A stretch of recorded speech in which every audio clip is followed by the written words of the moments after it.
Lur, selamat datang di Ngidul Ngalabu Film Cadel.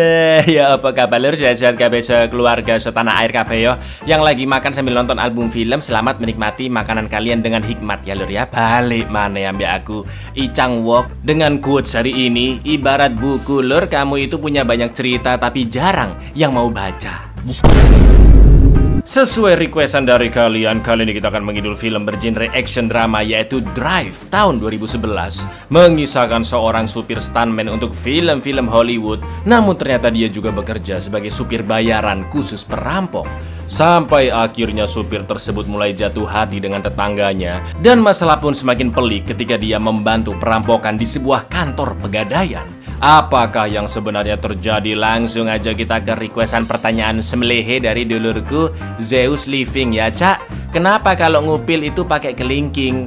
Nggak juga lur, ada yang pakai telunjuk, ada jempol, ada. Aku malah pakai dengkul. Monggo skecakan. Come on, get in.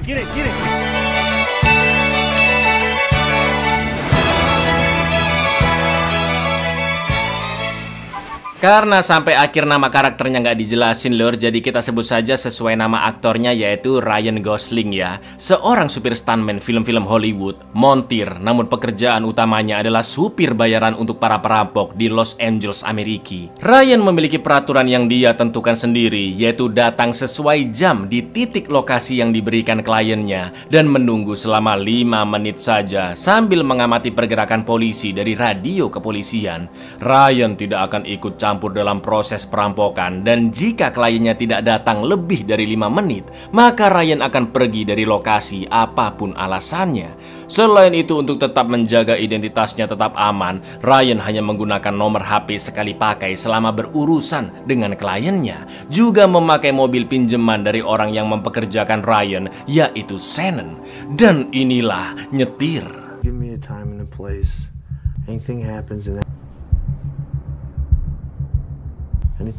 a minute either side and you're on your own. Chevy Impala. No one will be looking at you.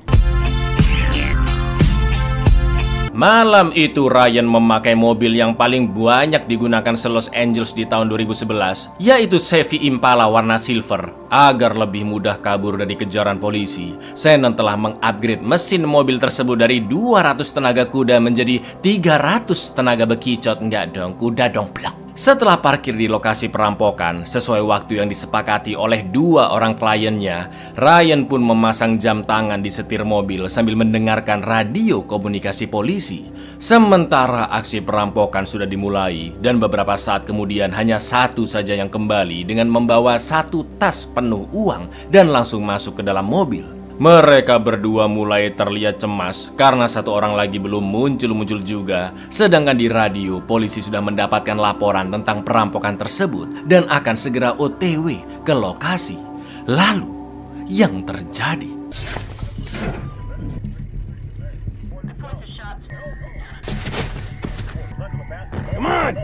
Get in. Tak lama setelah kabur dari lokasi, polisi sudah mengetahui jika mobil perampokan adalah Chevy Impala Silver. Ryan pun terus menyetir dengan santai, sampai akhirnya dia parkir sejenak di belakang truk sambil mematikan lampu, karena hampir papasan dengan mobil polisi, yang untungnya ada truk tangki lewat dan menutupi pandangan polisi tersebut. Akan tetapi meskipun banyak gang yang cukup gelap untuk bersembunyi, dan Ryan juga memantau pergerakan polisi lewat radio, tetap saja Ryan tidak bisa mengetahui di mana sajakah persisnya mobil polisi yang berpatroli. Dan bener aja lur, saat belok ke jalan raya, Ryan pun berada tepat di belakang mobil polisi. Dan akhirnya helikopter polisi pun menemukan lokasi Ryan.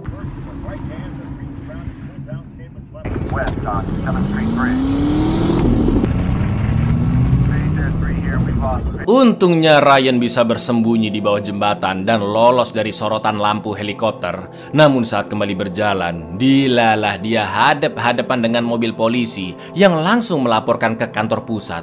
Begitu lampu sudah hijau, Ryan langsung tancap gas. Dia masuk ke parkiran sebuah gedung yang bertepatan dengan keluarnya pendukung tim baseball. Dan tentunya itu sudah dia perkirakan untuk membaur.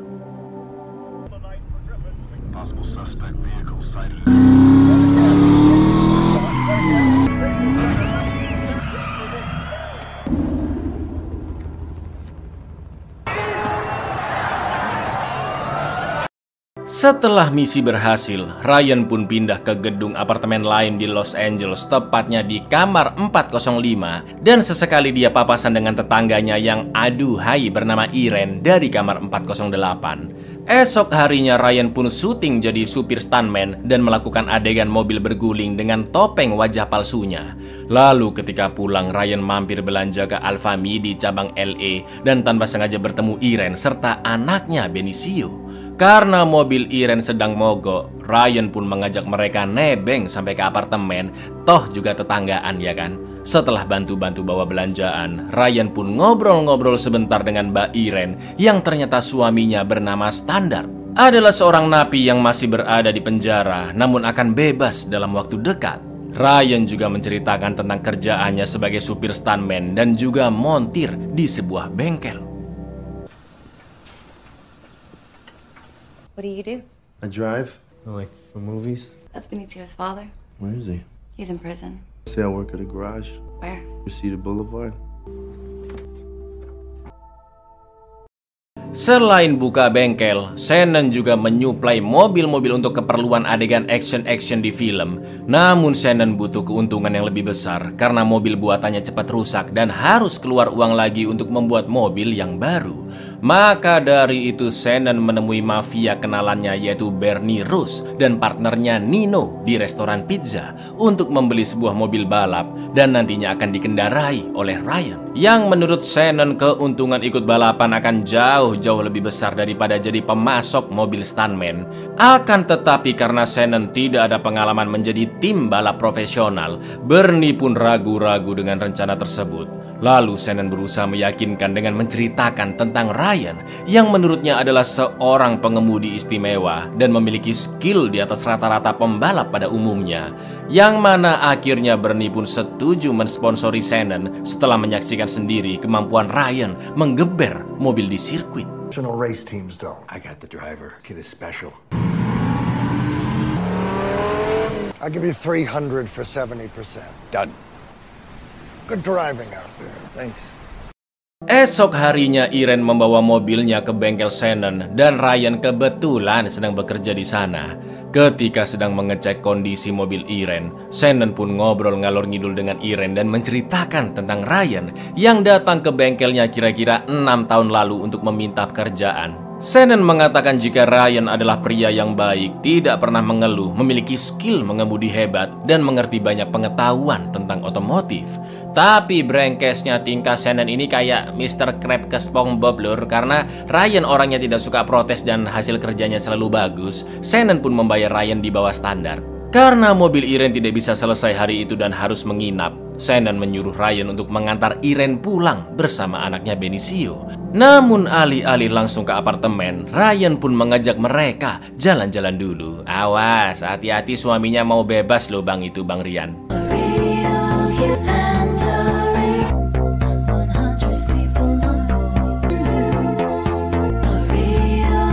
I'm not doing anything this weekend. If you want to ride or something. Hubungan mereka pun semakin dekat lur. Ryan yang mulai jatuh hati bukan hanya sering jalan-jalan bareng Irene dan mengantar ke tempat kerjanya di restoran, tapi juga beberapa kali silaturahmi ke apartemennya dan menemani Benicio nonton TV.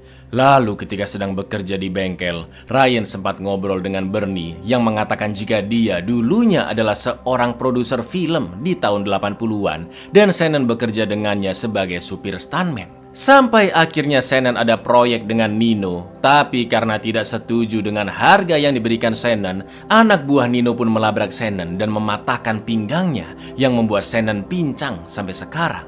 Maksud Bernie menjelaskan ini semua karena dia ingin Ryan tahu jika Shannon dan Bernie sangat mempercayai Ryan sebagai rekan satu tim dan harus saling membantu. Anything you need, you call me.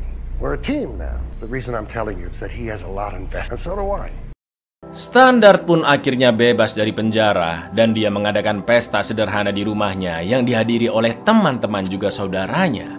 Irene memang merasa senang karena suaminya sudah pulang, tapi jelas dia masih memikirkan Ryan ya kan. Standard pun sempat bertemu dengan Ryan dan dia tahu dari Irene jika Ryan sering membantu istrinya. Akan tetapi dari gesturnya, terlihat Standard yang curiga dengan hubungan Ryan dan Irene. You know, we're here celebrating, but I have a lot of making up to do. Thanks for staying.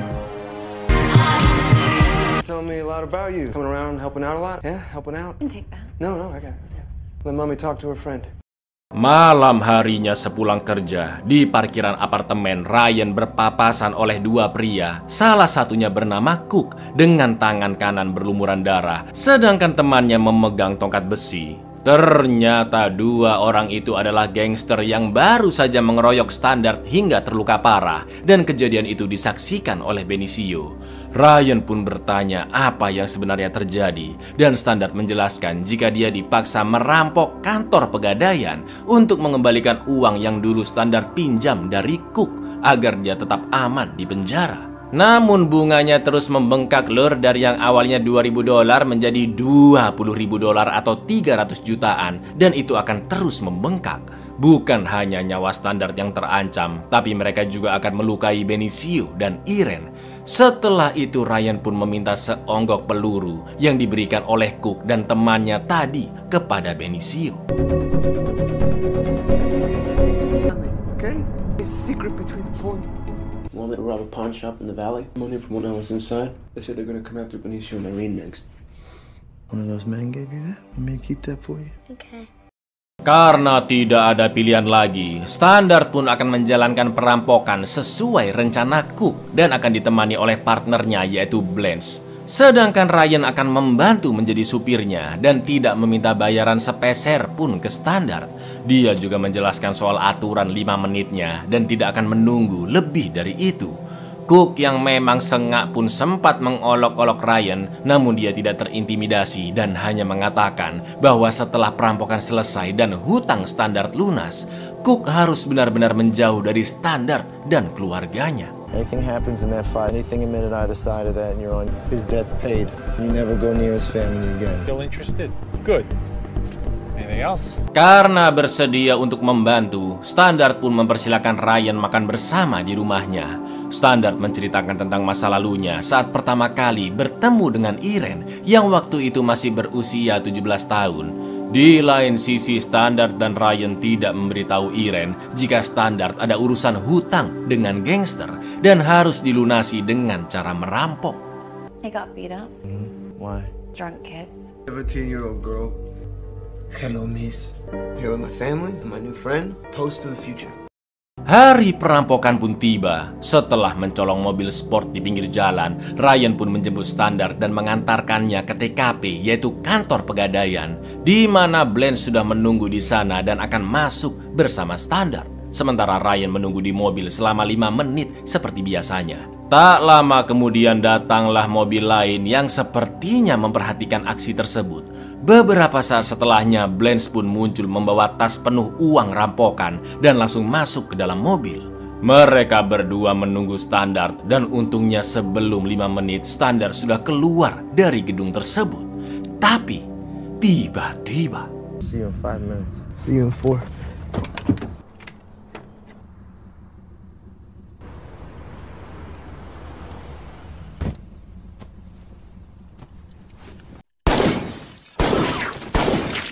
Ryan pun langsung tancap gas, namun dia diikuti oleh mobil misterius tadi.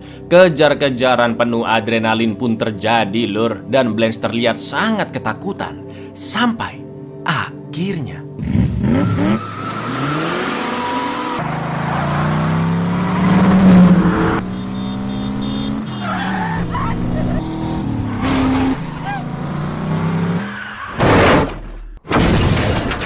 Ryan pun membawa Blanche beserta tas berisi uang $1 juta ke sebuah hotel. Lalu dia menelpon ke rumah Irene dan diangkat oleh Benicio. Karena ternyata saat itu Irene sedang diinterogasi oleh polisi atas insiden barusan. Anehnya berita di TV menjelaskan jika perampokan itu hanya dilakukan oleh satu orang, yaitu Standard, dan tidak ada uang yang dirampok sama sekali. Padahal jelas-jelas Blanche ikutan masuk, ya kan? Merasa curiga, tanpa banyak omong, Ryan langsung memakai sarung tangannya, mengunci pintu dan menyerang Blanche untuk memaksanya menjelaskan apa yang sebenarnya terjadi. Karena jika Blanche terbukti menutupi sesuatu, itu artinya dia telah membuat Benicio kehilangan ayah kandungnya. Blanche pun akhirnya mengaku jika sebelum misi dimulai, Cook memberitahu Blanche bahwa ada mobil lain yang akan membegal mereka setelah merampok.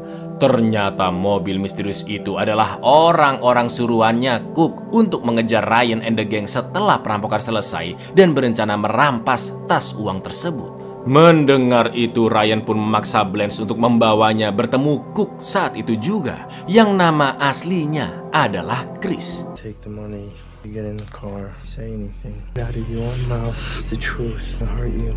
What's his real name? It's Chris. I just called Right now. another car to hold us up. Say anything about it.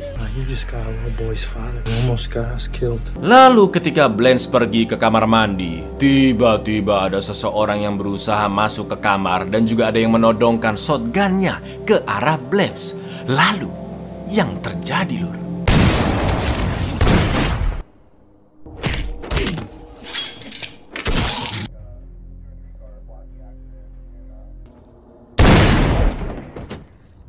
Setelah membunuh kedua pria tersebut, Ryan pun pergi menemui Shannon dan menceritakan semuanya sambil diobati luka tembak di tangannya oleh dokter panggilan.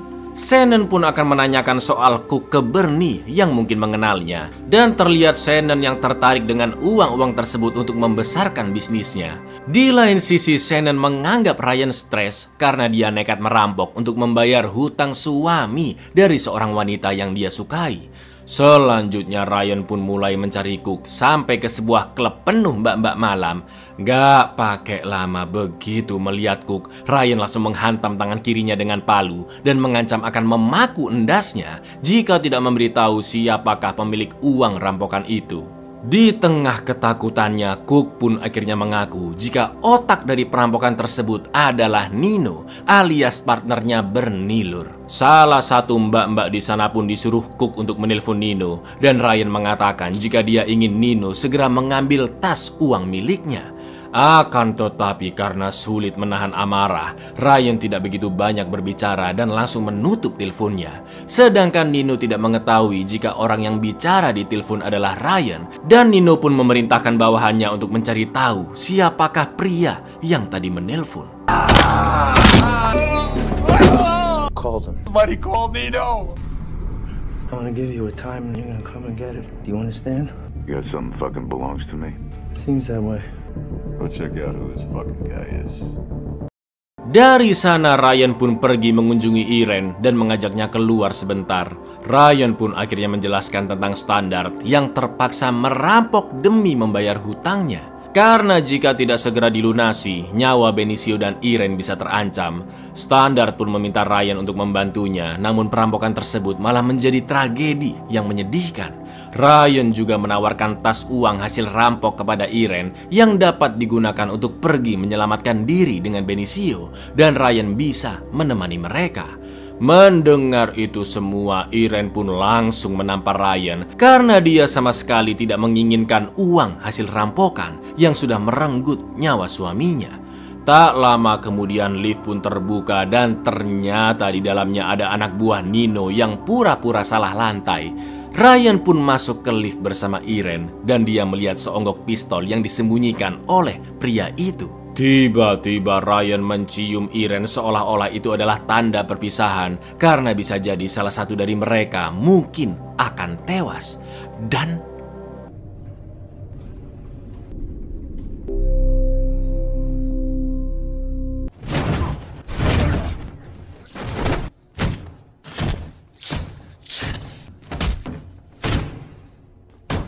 dengan brutalnya Ryan menginjak-injak endas pria tersebut hingga ambyar, Lur, dan kejadian itu membuat Irene sangat ketakutan. Setelah itu Ryan pergi menemui Shannon untuk menanyakan bagaimana Nino dan anak buahnya bisa menemukan tempat tinggalnya. Shannon pun menjelaskan jika dia sudah keburu cerita kepada Bernie tentang perampokan itu yang melibatkan Ryan dan keluarga Standard hingga mengancam nyawa Irene dan Benicio.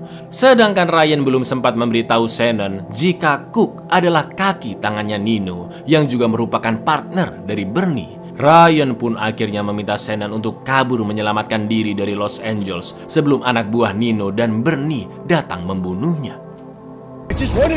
Calm down. You told him about it. I told you I was gonna just wanted him to know that you're not interested in the money. You're supposed to know that, okay? Everything led to Nino. You get out of here and you never come back.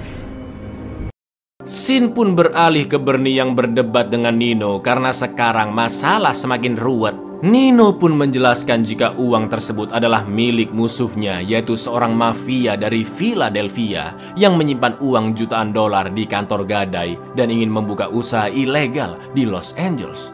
Maka dari itu Nino menyuruh Cook untuk memanfaatkan Standard agar mencuri uang tersebut di kantor pegadaian, lur. Supaya musuhnya yaitu mafia Philadelphia tidak menyadari keterlibatan Nino, maka Nino pun akan membunuh siapapun yang tahu tentang perampokan tersebut, seperti Standard dan keluarganya, Blanche begitu pula dengan Ryan. Bernie yang akhirnya mengerti masalah sebenarnya akhirnya langsung membunuh Cook dengan sangat amat sadis karena dia juga terlibat dalam perampokan itu. I already gave you my. Should have taken the money. Not that simple, Bern. You stole from the Jumped up punk. Step on our rack. Half-ass wise. Bested here in LA. Set up a rival up. Sore harinya di bengkel, ketika Shannon baru aja mau pergi meninggalkan Los Angeles, tiba-tiba Bernie sudah ada di garasinya dan menanyakan di manakah keberadaan Ryan. Jelas Shannon pun berbohong jika Ryan sudah pindah ke Meksiko demi melindungi temannya itu. Dan tiba-tiba going somewhere? Thinking about it. Any idea where he? Mexico. Belize. A year in the wrong one. Wrong guy for that too. There's no pain. It's over. It's over. Setelah mengambil topeng wajah palsu di tempat syuting, Ryan pun pergi ke bengkel dan terkejut melihat Shannon yang sudah tewas. Emosi Ryan pun sangat memuncak. Dia segera OTW ke toko pizzanya Nino dan memantaunya dengan menggunakan topeng wajah palsu.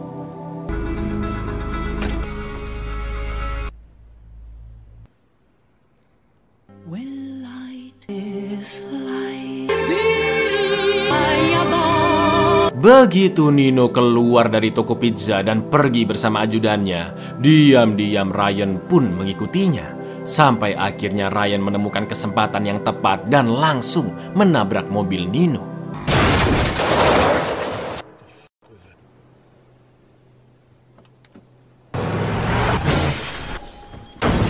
Perlahan-lahan Ryan berjalan mendekati Nino yang sudah terluka parah. Situasi pun begitu mencekam karena di pesisir pantai itu sangatlah gelap dan hanya diterangi lampu mercusuar.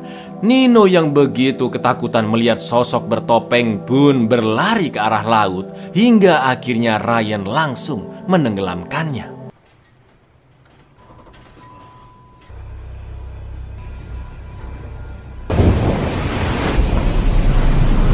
Setelah itu Ryan menelpon Bernie dan memberitahu jika temannya Nino sudah tewas terbunuh. Karena orang-orang yang terlibat dalam perampokan tersebut hanya tersisa Bernie, Ryan dan juga Irene. Bernie pun mengajak Ryan bertemu di sebuah resto untuk membahas kesepakatan mereka. Sebelum bertemu Bernie, Ryan pun menelpon Irene dan mengatakan jika dia sangat bahagia ketika bersama Irene dan anaknya Benicio. Ryan juga berpamitan karena pastinya dia akan terus dikejar oleh anak buah Nino dan Bernie yang bisa membahayakan nyawa Irene dan Benicio jika Ryan terus berada di dekat mereka. What do you say we meet? Me and your girlfriend are the only place. Benicio, the best thing that ever happened. I have to go somewhere and I don't think I can come back. Saat bertemu di restoran, Bernie mengatakan jika dia akan memastikan Irene dan anaknya tetap aman asalkan Ryan memberikan uangnya. Akan tetapi Ryan akan terus dikejar oleh anak buah Bernie, Nino ataupun orang-orangnya mafia Philadelphia karena bagaimanapun Ryan terlibat dengan perampokan tersebut. Ryan yang memang memprioritaskan keselamatan Irene dan anaknya pun akhirnya memberikan tas uang itu kepada Bernie. Tapi yang terjadi, You give me the money forever. Nobody knows about it. She's off the map for the rest of your life. I'm just telling you, I want you to know the truth.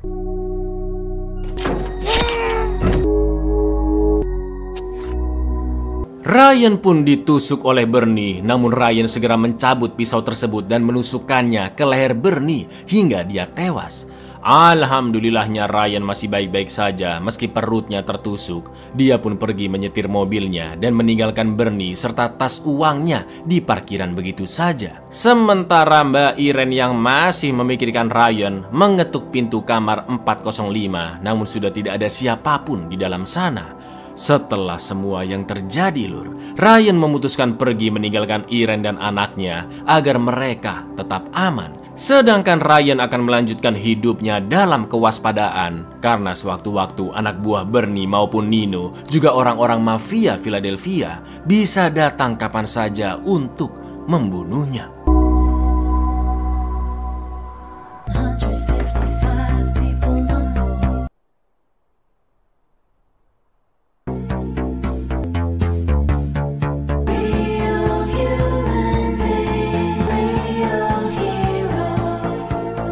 Buyar, sesuai lagu film ini yaitu Real Human Being and Real Hero, Ryan digambarkan sebagai pahlawan bak film-film koboi Amrik zaman dulu, Lur, di mana seorang pahlawan biasanya selalu menyendiri tanpa memiliki nama, muncul untuk menyelesaikan masalah dan pergi gitu aja, ya kan? Ini karakter dari awal diem, tenang, tapi sekalinya ada masalah, mati musuhnya koit, Lur. Tanpa ekspresi, tanpa ngeluh, tanpa nangis-nangis pula. For your information, film ini sampai menjadi cult classic ya, atau banyak orang-orang yang suka banget sama film ini, Lur. Sampai banyak meme-nya di mana-mana. Salah satunya adalah meme literally me kalau kalian tahu. Makanya lah, nggak usah lah jadi supir rampok, udah repot, uang nggak seberapa.